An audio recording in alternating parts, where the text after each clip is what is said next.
I would like to bring our panel up. Please come up and have a seat, and we're going to explore designing communities specific to creatives, and we'll what defines communities, how we interact as people that we're built to interact with other humans in a community-based way.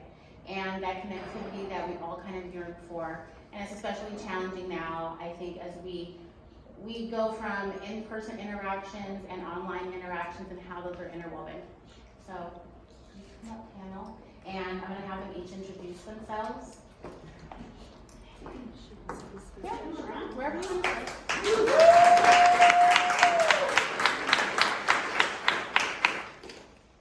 we'll start with Phil. Okay. I got a mic. Yeah, we're all ready to roll. Okay. I'm Phil Otto. My company is Seeds and Growth. We do culturally based design, and I guess when I got the call, I was like, I'm not a graphic artist, but we do community design, and it can be anything from virtual to pop-up to civic scale. Good evening. My name is Marbella Muro. I am the Director of Artistic Programs and Education at Self-Help Graphics and Art. I identify myself as a facilitator for artists, as well as a facilitator for community members and connecting community with the arts. Hi everyone, my name is Lindsay. I'm the Director of Marketing and Communication at an amazing company called NAM Projects. Yeah! I'm also the host of the Los Angeles chapter of Creative Mornings. Hi, I'm Max. I'm GM of Second Home in Hollywood. We just opened about 9 weeks ago. We're a shared workspace, and so we work a lot with local communities as well as with our own community in terms of trying to build spaces and add texture to our local surroundings. Fantastic. I have to say, when we were coming up with this panel, it's something, personally, I'm very interested in the definition of community and how we interact with each other. But the challenge was in asking all of you to be part of the panel is, what is community? It's not just a group of people, it's not necessarily a group of people that regularly meet, that's just a meeting. And so how would we define community? So I'm interested in how you all would define community and what people get from it and what factors are relevant to your own experience in putting them together.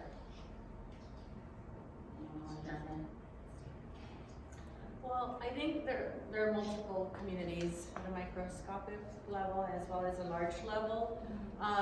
Some are by choice, and some are like family unit,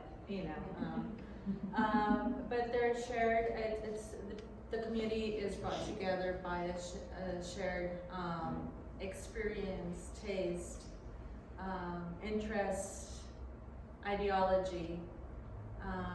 So for the work that I've done, I don't think I create community, but we identify communities and find ways, different communities, and then try to find ways to connect with those communities by meeting them one by one and going, without expectations of what to expect from that community. That makes any sense. It does.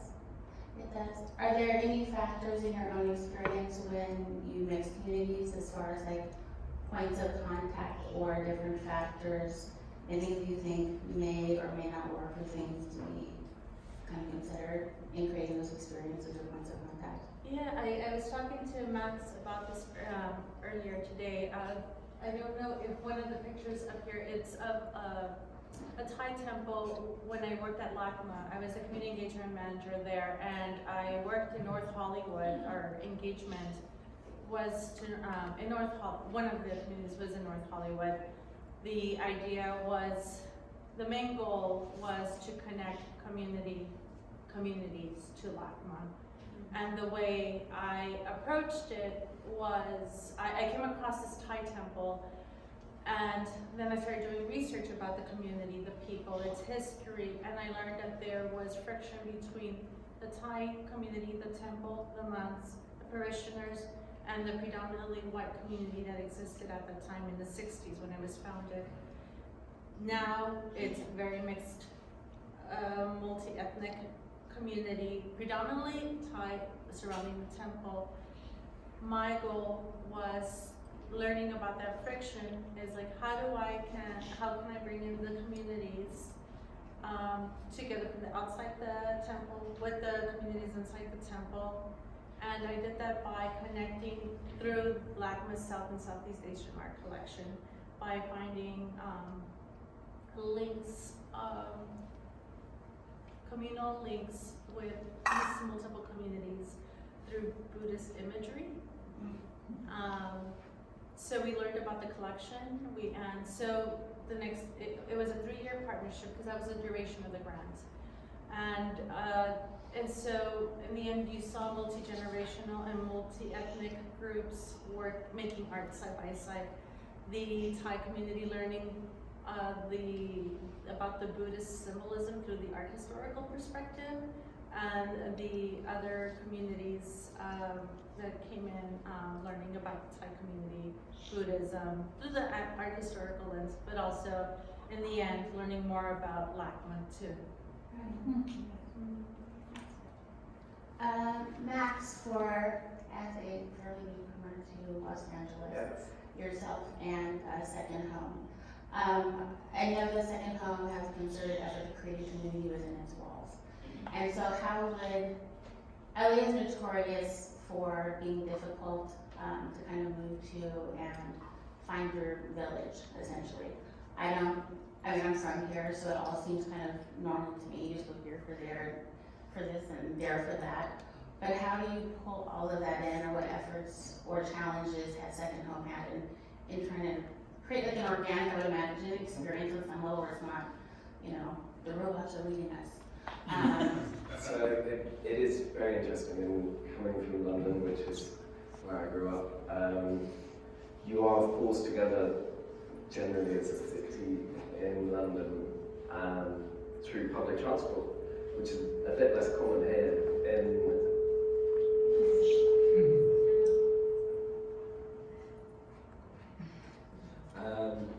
so here everyone kind of exists in one bubble, or not everyone, but a lot of people end up existing in one bubble, which is their work bubble, then they get in their other bubble, which is their car, and then their home, and there's not much interplay between all of those different environments. You end up kind of filtered by your surroundings. So something that Second Home does to try and break down those is lots of local partnerships with local charity partners and local neighbourhood councils, and pretty much anyone that will chat to us, we try and open our doors to.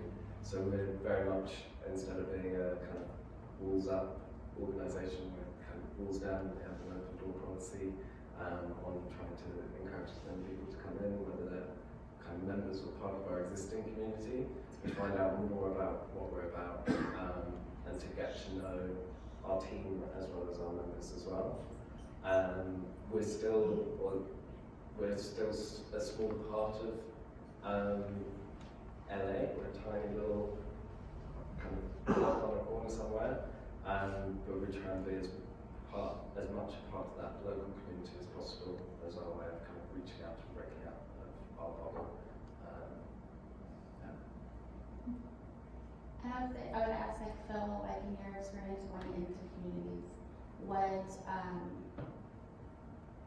where do you start in kind of identifying the needs of community from the outset of what the apparent statement is, like these are the needs versus perhaps what the actual community needs are, and creating those points of contact? Yeah, I guess it goes back to how I got into design in the first place. I got out of Stanford with a degree in cultural anthropology, which has always been my passion as a kid. So I was always looking at that. I can never understand why people do anything they do anyway. So it helped me to get a handle on that, and community is obviously a big part of that. So we always start our process, and whether it ends up being an online thing, or we consult on the civic scale, or in a lot of retail projects. We start with audience and what's the culture of that group you're trying to talk to, and it's no different. It's funny, I've been involved with some post-grad things with digital anthropology, and at one point are we in a virtual reality versus, you know, the five senses. It's already happened because you're all on your phone, so you're always kind of checking with your virtual community and then coming back and experiencing the world. So one thing influences the other. So we actually find when we talk to people about brick and mortar, whether it's the developer scale, we're working on things in the arts district that are you know, city block scale. But if we ground it in who's the audience, what's the lifestyle, what's the inventory of that lifestyle, and we kind of take everyone's best thinking from all these disciplines, architecture, design, and all that, we get to a result that actually connects very meaningfully with an audience in a dependable way. So business people are all freaked out, especially our retail clients, like how do you know what to do? I'm like, well, if you're actually listening to an audience, admitting that they're evolving and learning, and you continue to listen, if we as designers give you an adaptable set of tools, you can listen and respond, and actually there is some terra firma. Awesome. Lindsay, I would ask just relative to creative mornings and maybe your other experiences lend itself to this question. And correct me if I'm wrong, creative mornings in my mind started out more as an event-based experience. And then now there's kind of a community and culture that's formed through that. Yeah, so I think, you know, Creative Mornings started in 2008 in Brooklyn by Tina Roth Eisenberg, who's an amazing designer. Here in LA, the chapter started in 2010, and I think over the last almost 10 years that we've been here in Los Angeles, it's definitely turned into a really solid and amazing community that's open to everyone. You know, all of our events are free and open to the public, and you know, we say that Creative Mornings is a free breakfast lecture series for the creative community, and then we have this amazing manifesto, and the very beginning of the manifesto is everyone is creative and everyone is welcome. So that's kind of what we try to foster, you know, from a community perspective in our in-person events, which are once a month, and you know, we try to make them really accessible by hosting in different parts of Los Angeles every month, so that everybody has the opportunity to attend at least, you know, a few events a year easily. But it's really become this amazing, you know, kind of experience. You know, when you go to the events, you see people connect with each other, and then at the next event they're sitting together, and then they started working on a project together. So it's really become this, you know, living, breathing, evolving community that's been really special to be a part of. Cool. And then I know that Creative Mornings has really interesting, Second Home has really interesting programming as well. I wrote with the audience. And it seems like I went to a fantastic talk a couple nights ago. And everyone's jealous. I didn't tell them, so there's that. But through that, I mean, there's an outreach there, right, to bring people in. Is there a targeted, or what is the design process in kind of like hitting those points of the city, or hitting a certain groups with certain traits, whatever those traits may be, to pulling them in to Second Home? We believe that diversity makes creativity stronger, and you're more likely to find inspiration in surprising places, and when you're challenged by new ideas or just new concepts are introduced to you. So that's how we kind of approach everything. From how we curate our membership, we tend to look at what's missing from the space rather than having a prerequisite set of criteria that is needed to be met. We'll look at saying, well, we're missing small businesses, we're missing someone who's doing screenwriting. We'll try and find pieces of puzzles that might be missing, and we think that means that people are more likely to collaborate and work together. We opened a bookshop back in 2016, which is based on a similar ethos, and our culture program is the same, which is trying to have as much of a broad range of topics and interests, and it's being as diverse as possible ultimately helps us reach more people, but also inspire our existing members and people who are already part of our community. I mean, I would ask, between your experience at LACMA and self-help, I mean, there's the obvious similarities between the spaces, but then in interacting with communities that you want to bring in, what's the difference in pulling people in and kind of being able to reach out to different members of the LA community? Yeah, it's quite simple. With LACWA, it was grant-based. With Self-Help Graphics, it's the core of the organization. It's in everything that they do, and we do. So in our engagement, it's about, like I mentioned, accessibility, creating a platform for artists, emerging artists mid-career, and by providing the tools. We have a studio, print studio. We focus on, for those who don't know, Self-Help Graphics, we're a print studio. We focus on serigraphs. We have been publishing or printing serigraphs since 1970. And so we have over 1,000 prints in our program, and many of those are in large institutions, including LACMA. For the community itself, we find ways to demystify the print process through printmaking summit or through accessible workshops. By engaging community too, we also work with, in our workshops or in the projects that we do, we address pressing issues that affect the community. We did a mass print production of Know Your Rights print poster for the immigrant community. When I joined, the prints were already done from a previous year, but I think we were alerted of a mass raid, I think sometime this summer, and so we went out in the community, MacArthur Park, Huntington Park, the East LA community, that's part of what we do. We're currently working with street food vendors we invited them to be part of our Day of the Dead celebration. And we usually have vendors who come and pay, food vendors and come and pay to be there, but this time we're working with a cohort of self-organized food vendors who call themselves Vendedores en Acción, Vendors in Action, and they advocate for their rights. And so we invited them.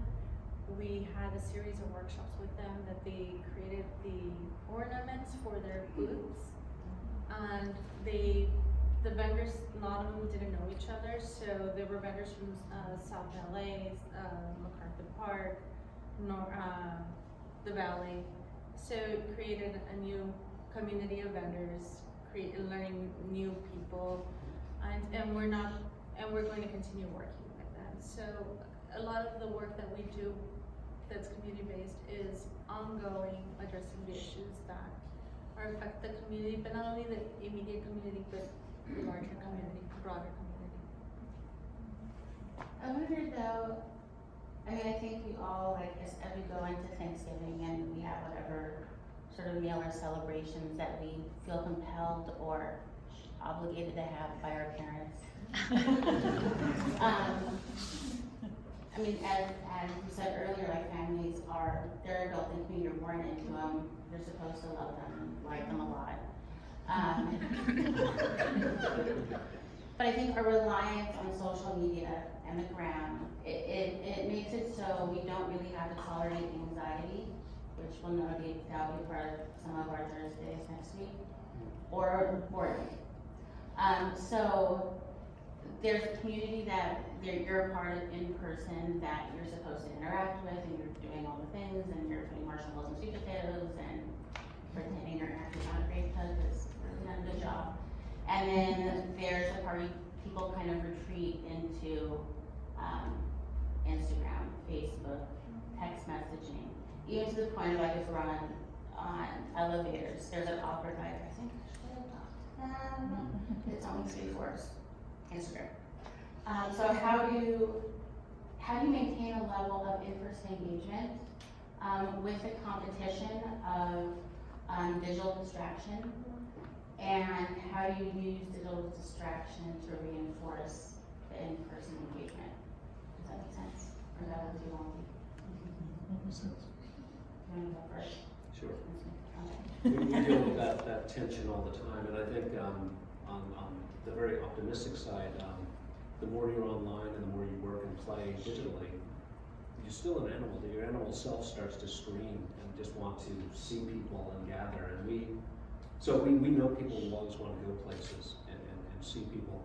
With REI, when I started with them, and I'm a Seattle kid, I've been a co-op member since I was like 6, so so it was kind of a dream job, and they were like doing the puck building in New York, and they were still at that time like a warehouse of gear. And then they realized New York was really different, and they're very Northwest based, so they were like kind of afraid New York was very expensive and all that. Anyway, to connect with the audience, we took them in a lifestyle direction, made it more like a series of shops that specialized in a thing, had days where if outside is their mission, then you can go cross-country skiing in Central Park on a snowy day. Nature's not in the way. So that community exists it's very strong online, to the point where that client was even saying they could close the stores, and they're the #1 online retailer in the world, I think. So from that project, we started to write guidelines about how to connect that community, and how admitting that they're mostly an online community that's kind of reclusive. It's people going out into nature and getting away from it all, and some solitary folks in that crowd. But there's still a community, and we found that there was a big amount of value in going and having a place to gather. So community was very important, and so the stores became brand immersion or something else. So we wrote the guidelines to be about, if you're a kayak person, you can go there and meet your kayak people. Right. You don't need the store to be one thing to all people. So it became more like a series of these activity centers for communities that are very discrete. Big implications for even how you approach buildings. By the time we got to Chicago last year, they gave me a parking structure, because in our guidelines we said don't always be waiting for the perfect building. You don't really need to think like that. So there you go, Parking structure. So it was on the river. We made it opaque at the street, turned its back on the street, opened all the glass to the river. Worked with the city, with Mayor Raum, I think was on the way out. So I learned that at the civic scale, people are real generous when they're on the way out, because they don't have to get reelected. Right. There's a bike path, moved a waste treatment plant, we have a barge on the river. REI maintains the boathouse in Chinatown, downtown Chicago, that's gonna be closed. So we made it like actually viable to say, hey, why don't you jump in the kayak, and you can go anywhere in Chicago. So for that community, it was strong, because the ethos of what that body of humans cares about, we were able to make that the experience. And then the client liked it on the capitalist side. The investment in the building was very minimal. It was just some sheet metal and some glass, and we kind of just left it as a parking structure and stuff in it. Cool. I mean, our guys are amazing. I would like, anyone want to do how to get that to that? Definitely. Well, we found that when we talked with us, all these terms that came out of it, whether it's the gray ponytails, which is the old guard, or the millennials, which we often call the chic elite, because there's some fashion. I'm not trivializing it, but the appeal was more that it was a place to gather, and whether you're the old guard or the new guard, you still, there was a sense that you wanted to go someplace. So you see your own kind. Great ponytails. I'm somewhere between the two, I feel like. I like ponytail. I enjoy polar tech. It's fine. Were you gonna say something? I just interrupted you. Go ahead. Well, I'm just you anyway, so you wouldn't know. I was gonna ask just the difference between interaction between online digital communities and in-person communities, and what the similarities are and the differences between the considerations in interacting and kind of not curating, but kind of guiding the community so it stays within a sort of like the philosophy that reflects the project, or whether it's now a project or it's creative mornings. Sure. And I'm also going to speak a little bit to your last point too about, the disconnect between digital and in person. So can I poll the audience real quick? How many people have been to an event where you show up and you don't really talk to anybody else, and so you retreat into Instagram on your phone and just hang out scrolling the internet? I know more people than everybody's there. Okay, so that's, I think, one of the things that when, you know, thinking about community and in-person events, I'm always thinking about how do you want people to feel when they leave? Because I think how you feel when you're at an event that, or, you know, a gathering that's supposed to be community-based, if you leave not feeling connection or feeling like what you want to do is, you know, kind of like immerse yourself in your phone and escape from the in-person experience you're there to have, then that's a negative thing, right? So, you know, how do you want people to feel? You want them to feel like they made personal connection. You want there to be some sort of takeaway. So in engineering, you know, those experiences, I think the most important thing is to kind of like think about what that feeling you want people to have is, and then reverse engineer or design moments for connection that kind of fit within the bounds of what your community is all about to help foster those connections and that feeling. You know, back to the like online versus in-person example, a great example I think is the way we approach our iconathons with noun projects. Anyone been to an iconathon event? Okay, so they're in-person design workshops, like hackathons, where it's open to everyone, even non-designers, and those people get to do design work, which is kind of exciting. So, you know, Noun Project is this community that exists online, and it's all about growing and sharing the world's visual language together. These in-person events bring that community offline and in person.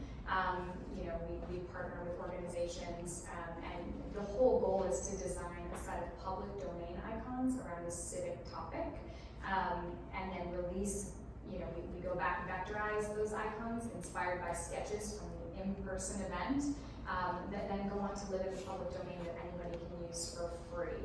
And then we show people, you know, through our digital channels that this is something that was created in person by a community from cities, you know, all over the country where we host these events. And so there's this like offline, online, you know, reinforcement of community while also fostering those in-person connections. So I don't know, I kind of meandered, I don't know if that totally answered the question, but. Did and plus. Okay. Yes, ma'am. Maria, do you have any, as far as self-help or just in your general experience that you need to? Well, I'm one of those people who will go to your desk to ask the question rather than emailing you. So I definitely favor the face-to-face, in-person engagement. I am not tech savvy. And so, but I think self-help, or even just in general, it's equally important because it's a different audience that we engage. So therefore, our social media person at Self-Help Graphics is the person that does an amazing job with that. We also started a youth committee who develops the programs for other youth, and they're my messenger as well to via social media, because I have no idea how to communicate in that way, in the new lingo of today. Right. Yeah, but it's equally as important. Both are equally important. I think we're quite similar in that we tend to end up, or we create kind of real world experiences, and we use technology as a means to communicate about those things, and equally we kind of create a community, and we have various ways for our members to connect and to get to know each other, but we always kind of bring it back to events so that people can look each other in the eye and have a conversation and then exchange details and then use it as a form of communication in order to create the next step. And for us as an arts center, in the end, it's to bring the people back to the space. So whatever way of communicating, it's always about bringing them back. I was thinking, Lindsay, when you said And when people, the thing that you want them to move is a feeling of inclusion and engagement. And I think like for myself, that's very necessary for me to return to like a series of events. But I think my expectation of a digital interaction is somewhat different. I don't necessarily want to be, I don't expect to be fulfilled. I expect to be entertained, I expect there to be in focus pictures, but it kind of like stops and starts there. And my thought is like with Pinterest. Pinterest to me feels like I've been up for like, when it first like was released, 2 hours. I've now built a house in the woods, I've done all the hills, I've done all the things. It's a feeling of productivity. I've actually done nothing except like pin some things to some imaginary woods. And with Instagram, I feel as though like it's beautiful, it's wonderful, it's like everyone living their best life, even though you kind of know it's bullshit. Because it's highly curated and it's everything from the right angles with Facetune and all the filters and everything, but still we look and still we pretend that it's someone's real life. And there's a kind of like, oh, this could be me, but I'm here at work in Burbank. So how, I don't know if there's a question there, honestly. That's just my thought between the two. I have an answer. Well, I mean, tech is just a tool. Like it's a microscope, it's a telescope, it's near and far, but the human condition stuff just stays the same. So if you continue to look at human nature, I think you're fine. Shakespeare still works because human nature didn't change. So all these things are just, they're amplifying. I kind of with all the cultural dissonance we're seeing lately, I find myself looking at 1970, a book out, the Tofflers wrote, Future Shock. It's just, that's just where we're at. We're in the cultural dissonance phase, and we're just getting used to what this tool can do. But it comes back to, and a lot of it, I mean, you see people getting bored with it now. Facebook was so popular, and then, you think maybe there's some negatives there, and maybe it gives you the impetus to say, I don't need to do that. And then you wonder, what am I doing with my time? Right. So the human stuff just keeps coming back. And now Apple tells you like, hey Erica, 7 hours last week. Yeah. You did nothing. Yeah. 45 minutes from the week before, doing more of nothing. You can't quite like gauge it. And I think even from my own perspective, just professionally, like now Facebook used to be like the thing. But now for me, it's too many of my worlds colliding. Like it's my aunt who's 70 who has no filter. Yeah. And wants to comment on everything I do with clients from work. And it's like, well, the family crazy can't lead over to the real world crazy. So I kind of retreated. But now with Facebook creating its own content, so all of these social media companies are now changing their business model in a way that is outreaching, but from them as opposed to user connections that you're kind of propagating on your own somewhat. How do you think in the coming year, next year is gonna be a little dicey, how do you alter or expect to alter community interaction, design, creation, reinforcement, engagement, with things that are going on in the world? That's a heavy one. I mean, I Does think it just sort of it like always continuation? adjusts. You have to adjust to be able to continue engaging with community in the same way we've adjusted in using social media in our engagement, and we continue using our old-fashioned print-making program to communicate in a different way, using our, and so yeah, it's necessary to adjust to stay relevant, for us to keep our doors open and continue welcoming people. Have you found, or is there any sort of, anxiety is not the right word, but something along those lines, so maybe, with cancel culture being popular, because as things change now, there's all of these little like steps that this seems like it's safe and I'm not gonna offend anybody, or I'm not gonna step too far along, but I'm still gonna be genuine, and I'm still gonna be authentic. Because the fear is, if I would take a misstep, canceled, and now it's this whole situation where there's not kind of a graciousness or a generosity or an allowance maybe for vulnerability, because of the potential missteps. So how is that factored in, and how do you, is there an effort maybe made in keeping cancel culture from coming into your spaces as well? I don't wanna take up too much space. I am very fortunate to be working in an organization that is very supportive of failing, which is such a relief. And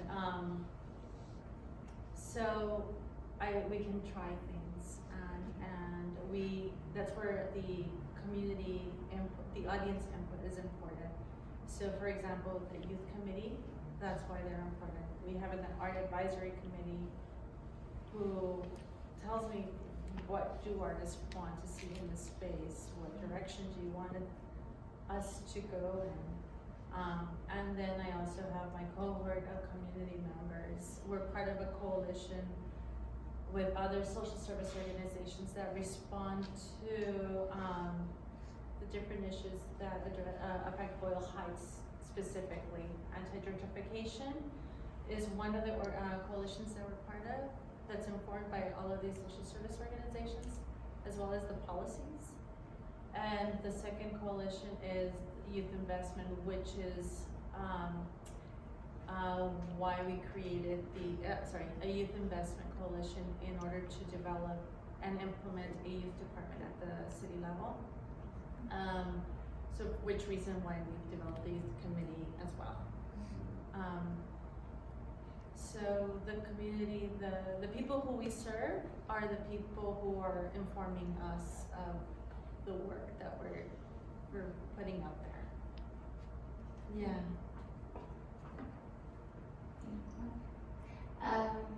Phil, relative to your work with municipalities, how, other than getting canoes and kayaks and rivers and all of that, how, and politics being just kind of dicey overall by nature, but way intense, it's not even, I don't even know the word, I don't even know the word for where we are with politics right now, no matter where you kind of land on the spectrum. I'm gonna go over there for a second. I had a great trend forecasting mentor in my New York period. I'll give the name Bert Shapiro. He was one of the main consultants for Macy's and kind of made them profitable. And then later in life, he was brought in by Urban Outfitters because they were all over the map and very volatile and needed something more stable to grow the business. So anyway, Bert was a flawless trend forecaster because the pendulum swing. So I'm going to bring it back to politics in a minute. He was like, the Americans never go down, oh, this is nice, so this is balanced, and no, it's like extreme. So if skirts are long, they've got to go short. If everyone's wearing ball cap, they're not going to wear it next year. He predicted the end of the grunge era and the flannel shirt. Bert was a genius and a very unhip person, as he would point out, but because of this pendulum mechanism, he was very consistent on trend forecasting. So politics, same thing. Susan Sarandon, in fact, said that last election, if you're not ready for Bernie, then it's not bad enough yet. So it's gonna, you can depend on it swinging the other way. That's the American personality. So I was challenged by friends to get into things at the civic scale, which resulted in a very surprising phone call from a good friend now, Tom Walton, third generation Walton family, calling to say, hey, we want Bentonville, Arkansas to be a world-class destination. Come talk to us about audience and lifestyle and how do we attract the kind of talent we want, but also how do we keep them? And you can't just say we want to learn from Amazon, we're going to import these people, but then we identify the trailing spouse that didn't want to be there for more than a year because there's nothing to do. Although he just bought Rafa. If you're into cycling, you're going to see them in Bentonville pretty soon. He's building a mile and a half of mountain bike trails a week. It's becoming, I actually had an Uber ride back from the last trip, and the mom driving the Uber had moved there from Seattle, because her daughter's a mountain biker, and she needed to be, at the epicenter. So the Ozarks are beautiful. We focused on the nature. There's actually a lot of, similar to what I saw in Seattle, my childhood, a lot of people leave in urban centers to get back to the land. It's an agricultural center. So I have LA filmmaker friends who are now, at the school they're forming there, which is very progressive. And they're loving it. They're like, Phil, it's so easy, I have this teaching job, I make my films, the food's great, Cost of living. Yeah, cost of living. So it's, I think those are the factors. I've touched on a lot of things, but that kind of polarization leads to people questioning some of these assumptions that led to that. And this is just cultural dissonance. I mean, if you don't like it, just wait a little bit. Yeah. It'll calm down and go the other way, but you gotta, that's why I got involved. I was like, never wanting to work with developers, and then I realized friends were saying, well, you kind of have to, because that's who's building the communities of the future, so get in there, duke it out. Lindsay, would you say that the community of Creative Mornings it adjusts with the time as far as what they want to see, hear, be a part of? Does it reflect what's happening in the world, or do they use it maybe more as a base kind of escape? It's a safe space. Well, I think the most important thing, one of the most important things, a lot of the events that I do with, from Creative Mornings to my Work With Now project to my past life doing community building and things like that, is to just make sure that these spaces we're creating and these communities are inclusive, and they feel inclusive, and they feel like safe spaces where people can come together and connect, but also have real important discussions and talk about things that matter, because I feel like, that's not really something a lot of people do outside of the internet anymore. So that's really important. I also think that, something that not speaking just about Creative Mornings, but in general, who you give the microphone to is really important.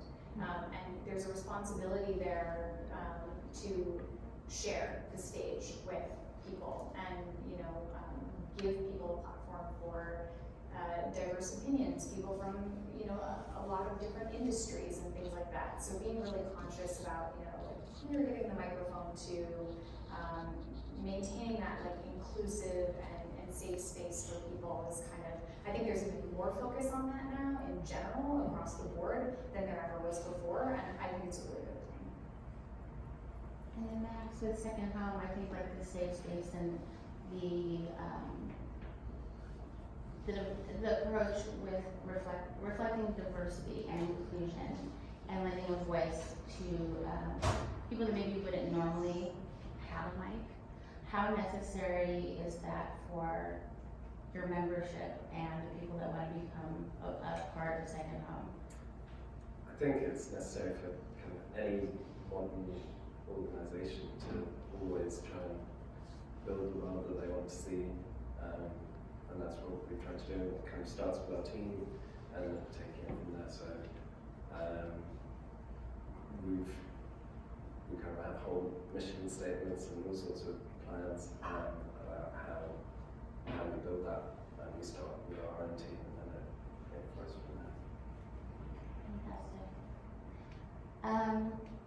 Are we please?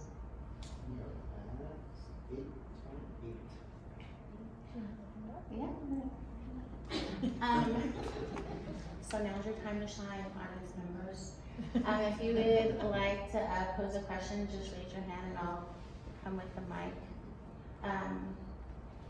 And see where we go. And Andrew has a mic too. So we'll give you a minute. Anybody have any comments, questions? Hi, good evening. My name is Justin, and I'm actually glad you brought the subject of cancel culture as a potential concern among creative endeavors as a potential concern. What I'd like to ask is, I can't really think of any examples off the top of my head, but say if somebody creates a project that ends up that I mean, who knows, there are reasons to count, but, if somebody does end up saying something that rubs the wrong way with somebody online, they decide to gather some of their friends and decide to go on a very not nice rampage on the matter. What I'm trying to ask is, are there any recommended steps towards managing what is essentially a crisis situation under those circumstances? It's something that's pretty much what I have to ask. I know I'm being very vague.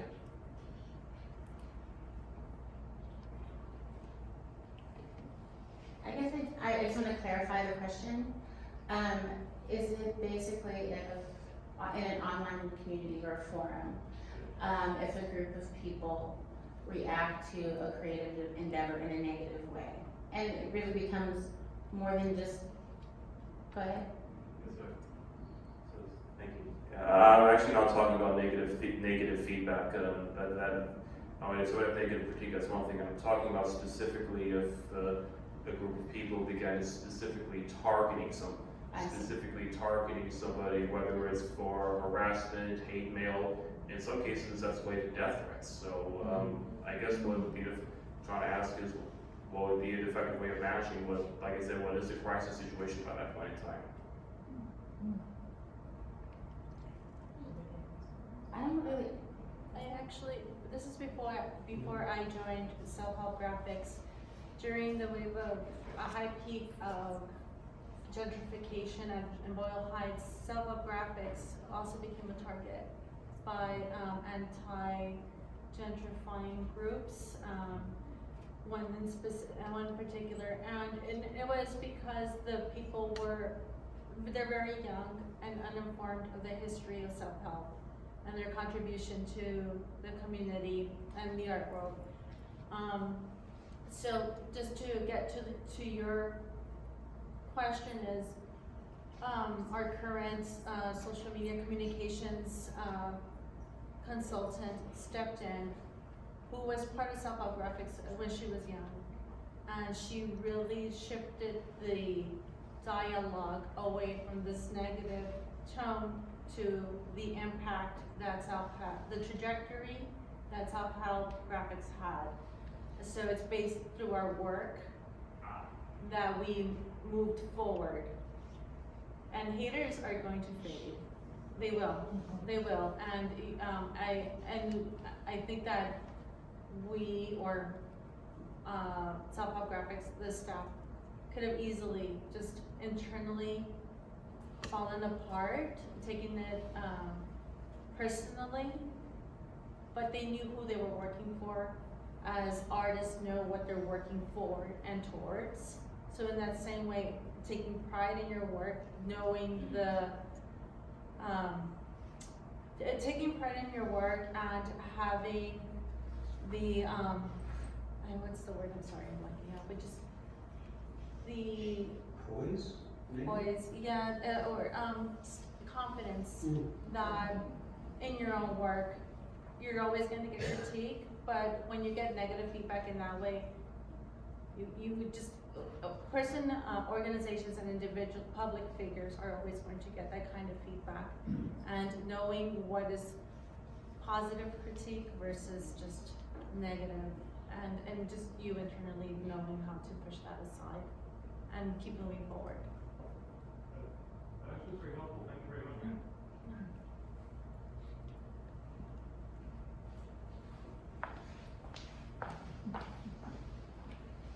Hi, thank you for coming tonight.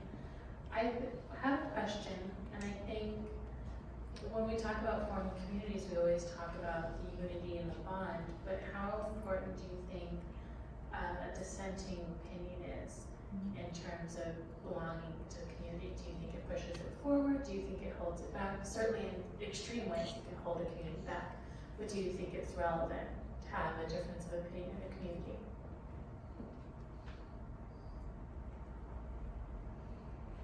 I mean, definitely. I think it's important. I think, any community, I should have like a set of community guidelines that kind of governs, behavior in that space. But I think, without different opinions, it leads to groupthink, and then how are you going to grow and change and evolve as an organization for the better if there aren't different opinions? So yeah, I think it's critical and super important. Especially when it comes towards anything to do with creativity. Right. Everyone's moving in the same direction. And there's something new, create something fresh. Just doing it respectfully. That's what's lacking today in society.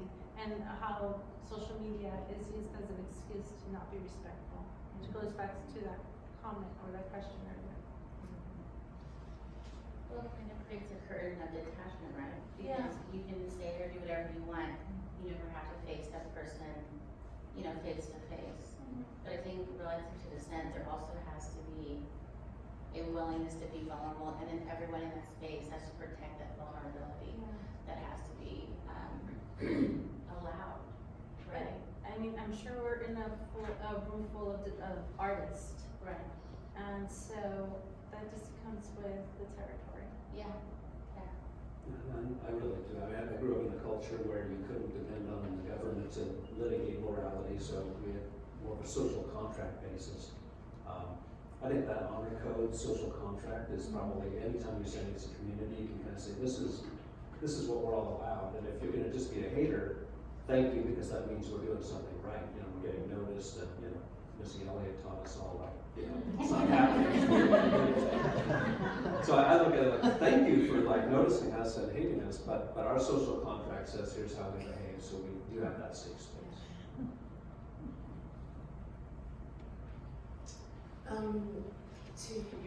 To those people who've created events and regularly create events for people, I'm just wondering how you communicate to the people who come in who are not regulars, who are new, what your social guidelines are, because we are social creatures and we need each other, but sometimes we've forgotten how to do that. And I mean, for me, I run workshops in my work, my professional life, and I feel the need to tell people that we don't have to agree, and this is how we can do it nicely, because I'm not so sure that people know how to disagree, and that it can be done gently and compassionately, so I actually give them language. So I'm curious, what you do within your organizations for those people who come in to help them feel safe, because I know we talk about safe spaces, but what are the rules of engagement, if there are any, so that person, like, this was awesome, this is such a great tool to get people to talk without feeling vulnerable, but you actually open yourself up, and now I love everybody here. You know what I mean? Like, I feel comfortable. It gave me something to do. So I'm wondering specifically about creative boarding, so that you can walk into something like that and get inspiration, and then you do make a connection and you walk out to generate that feeling. Definitely. So it goes back to, I think I've just briefly touched on this. How do you want people to feel when they leave? That sense of inclusion, that sense of connection, and then kind of reverse engineering your event and looking at moments that you can create these opportunities for connection. For something like Creative Mornings, from the moment you arrive on the website, it first starts digitally, because that's when people initially kind of find out about the events and the community. Our messaging is everywhere. Creative Mornings is an engine of generosity. At the chapter level, it's completely run by volunteers, myself included, So really, I think it starts with that messaging. Everybody's creative, everybody is welcome. It really kind of sets the tone for people understanding before they even show up, like, oh, this is like it's an inclusive community and everyone's welcome, so I can go too. And then this might seem like a really simple, kind of silly thing, but we have a check-in as soon as you come to one of our Creative Mornings events, where you're greeted by volunteers who are there, for multiple events in a row. They are some of the nicest, most welcoming people that I've personally ever met, and we have name tags, and on those name tags there is a different kind of silly icebreaker question every single month, and it may seem funny and like it doesn't, how could this possibly do anything? But for example, example, last month our icebreaker question on the name tag was, what's your favorite breakfast food? Everybody then is walking around with a breakfast food written on, their name tag on their sweater. And then what do people do after they check in and get that name tag? They go get coffee and donuts or bagels. And the number of conversations that just naturally start in that space, you're creating like a tiny vulnerable moment and an opportunity for someone to say, oh, you love donuts? I love donuts. Hey, do you guys want to sit together when we watch this talk? It truly is like an icebreaker, and even though it seems like a small thing, that's just the beginning and kind of, the first experience people have when they come in the door. And that's just one example of how, we kind of foster that space and that experience. Can I ask though, from an organizational standpoint, how important it is, you said engine of generosity, which is in some ways like the best engine to be a part of, right? But internally, like creating those spaces of vulnerability and acceptance, and a place where you're allowed to fail, and maybe you might categorize as failures or fumbles, or what can we learn from them, and how important that is, just from an internal standpoint, and that kind of leads out into the engagement with the community, because it starts from a very sweet place, right? Bless you. Okay, other question? Hi, good evening. So on the side of my work, I work with a foster youth organization, and I heard something really interesting. One of the seminars, which was about diversity and inclusion, how diversity is having a seat at the table, but inclusion is having a voice at the table. So could you share an experience or a project where you felt that your work has given a voice to a particular community or your own?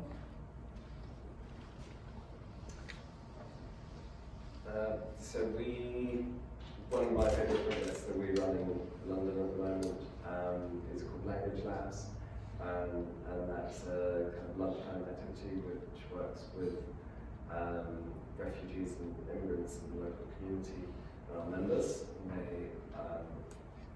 our members sit down and have conversations with the local community. It's a way for them to improve their English and continue to learn, and also for them to just become friends. It's a safe space where everyone has a voice, and it's an opportunity for growth as well. So that's one of my favorite projects. We're going to be working, continuing to work with Vendedores en Acción, the food vendors, and we just spoke on the phone about, they asked me if there was a way for us to share or document their story, if we knew a filmmaker or something like that. So we're thinking about doing, maybe the idea is maybe bringing in a photographer that can show them how to use their phone in a better way to be more intentional in the way they use it in photograph, so that they can document their lives, and then and do an exhibition on that. And they do want video interviews, and so they're gonna help us develop that exhibition. So that's very much their voice, and their not so much. It's more than their input. It's their voice leading this project that we're going to take on. It's such a good question. To foster diversity takes an effort, and it's people in leadership roles outside of their comfort zone. That's necessary. It's funny, it sparks because right as we were getting ready to do this, a friend of mine who's in a leadership position in the outdoor community was upset because some publication was ready to grow. She's like, I hate it when the outdoor community doesn't fully grow. And then the way it changes is sure, it's those conversations online, but it's also us in the room. Like I was guest creative director with the North Face this summer, telling their athlete stories, which are underrepresented in perception of that brand. So we did this whole library of great stories. I was learning the stories too, so I was excited because I was just like, I didn't know North Face was this cool. And so it was cooler than I thought. But the stories, I had a choice in my role to say, Do I feature Conrad Anker, who's like the guy, the expedition guy, no oxygen, top of Everest, amazing. I did that because that community's like, we got, he's a pioneer. But I also got to tell the stories of female athletes. So Kim Delorier, I was getting her kind of like story ready, and it was like, she's the first woman to ski the 7 summits, of Everest. And then she corrected me, she said, I'm the first person. Oh my God, yeah, that's a much better story. So that's how it starts to happen. I think it is people in this room, but it's also moving your organizations to make the effort to want to do diversity, because it's out of the comfort zone. People are stuck in a rut, and so you do have to break that. Yeah, I think it's about taking action, right? So a great example of this is one of my favorite projects I worked on this year at Noun Project. We noticed a trend similar to stock photography. If you go online and you search for images of like entrepreneur or creative director or boss, most of the images depict men. There's similar trends in iconography, right? Or if you search for professions like nurse or caregiver, or if you search for things like childcare, the majority of results depict women, right? So at Noun Project, we took action to try and kind of fix the issue in some way, move towards more inclusive iconography and kind of addressing that issue by hosting those in-person iconicons in 3 cities where we brought together local communities and said we need to design more icons that feature women in design, technology, and leadership roles, because visual representation is critically important. If you see it, then it's just reinforces that you can be it. I know people say that a lot, but it's so true. So we ended up releasing a collection of 60+ icons into the public domain that feature women, and not just what you typically think of as like, oh, you just put a ponytail on an icon and it's a woman, yay. Not everyone identifies with that. Not everyone identifies with like the triangle dress icon on the bathroom, So like we try to be with the communities that we were working with, really intersectional and inclusive about the way we were thinking about this, different hairstyles, different, outfits, things like that, so that, there's more representations that are out there, and it's the start of, a movement to address that issue. So again, I think it's like taking action is super important, and if you're, in a certain industry or in a certain space and you see an issue, take steps to counter that and address it.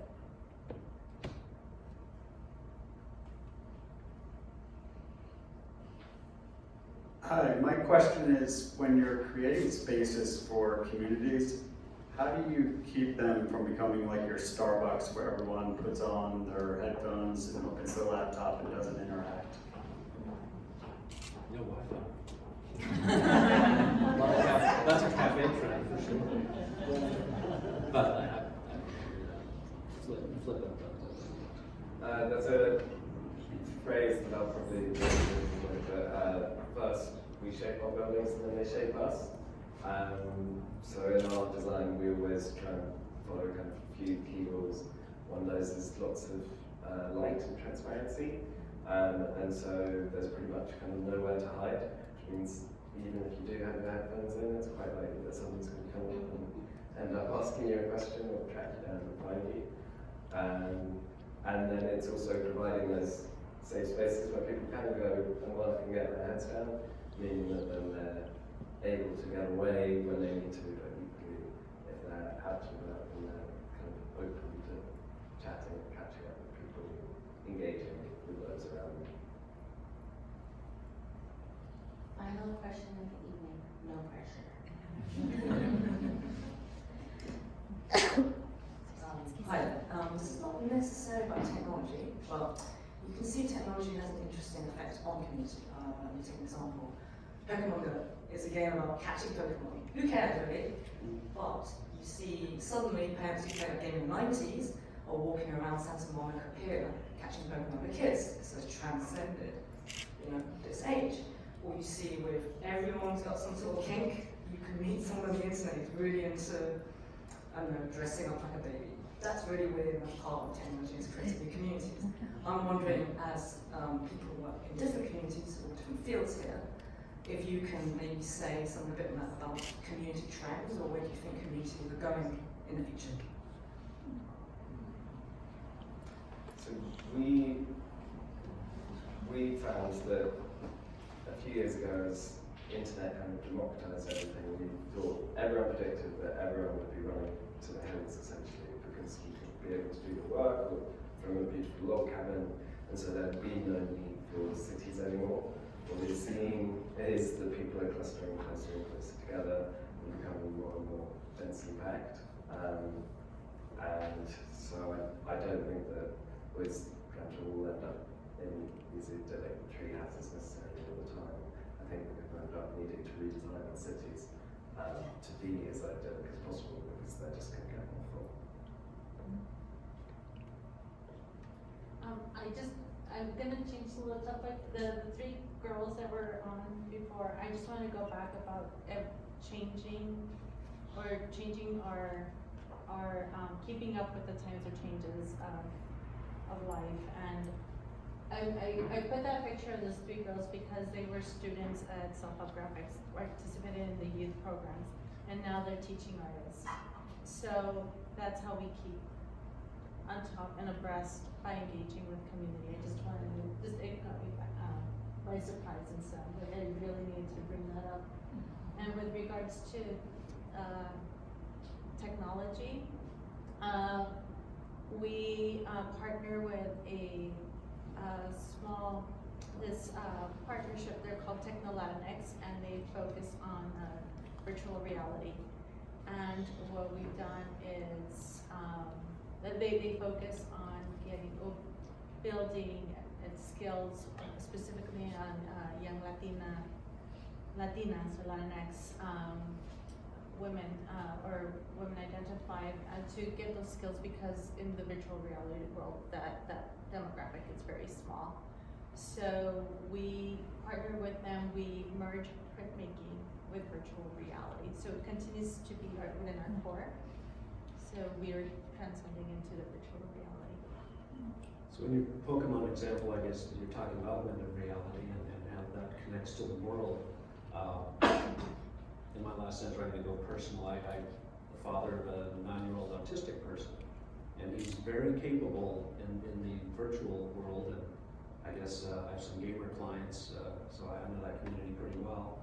Some of them know him. He's very polite. He closes the door in Fortnite. He's a gentleman. But he's been doing something, and I think autism is a chance to just wonder about how how thinking comes together. He's just now learning to get speaking together by memorizing movies, and he's got a strategy. But he's also got a strategy to connect that virtual world back, because that was easier for him. The world was too overwhelming, so he went totally in there, taught himself to read on an iPad at 3, and as we're trying to get him out of there, he started filming everything. So if he were here now, he'd be filming all of you, and then he'd play it back so he could internalize it. And he's taking the real world and putting it into the digital world so he can come back to the real world. And I think we're all doing that. I think it's a really clear example of what tech did to society, and how as a culture we're all now going to reflect it back. So that back and forth is very interesting, and I think that's how it'll start to even out. Thank you. I know there's a few announcements and a giveaway that needs to happen. But before we launched into that, I just want to say